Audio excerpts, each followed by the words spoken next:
नवनिर्वाचित सांसद और विधायक माँ भैरवी मंदिर दर्शन गोष्ठी स्वास्थ्य केन्द्र परिदर्शन सह रोगी को फल बंटन।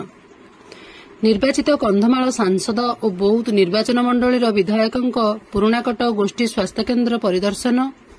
सूचना अनुसार शनिवार दिन निर्वाचित कंधमाल सांसद सुकांत पाणिग्राही और बौद्ध निर्वाचन मंडलीर नवनिर्वाचित विधायक सरोज कुमार प्रधान प्रथमे दलर कर्मकर्ता सह पुराणाकटक स्थित माँ भैरवी दर्शन करथिले एवं तापरे पुराणाकटक गोष्ठी स्वास्थ्य केन्द्र परिदर्शन करी सेठारे थिबा रोगी और तांका संपर्कीयଙ୍କ सह रोगी सेवा विषय रे आलोचना करथिले। एहा परे डाक्तरखाना रे चिकित्सित हेउथबा प्रत्येक रोगी माननकु फल बंटन करथिले।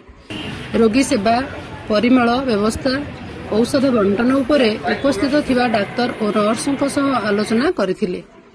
जेहेतु पुराणाकट गोष्ठी स्वास्थ्य केन्द्र उपरे आखपाख अंचलर शह शह रोगी निर्भर करिथांती आवश्यक उपकरण थिले सुधा कर्मचारी और डाक्तर अभाव रोगी माननकु अन्य डाक्तरखाना को स्थानांतर करा जाउछि। तेणु विपर्यस्त स्वास्थ्य सेवा को नहीं उभय सांसद और विधायक क्षोभ प्रकाश करथिले।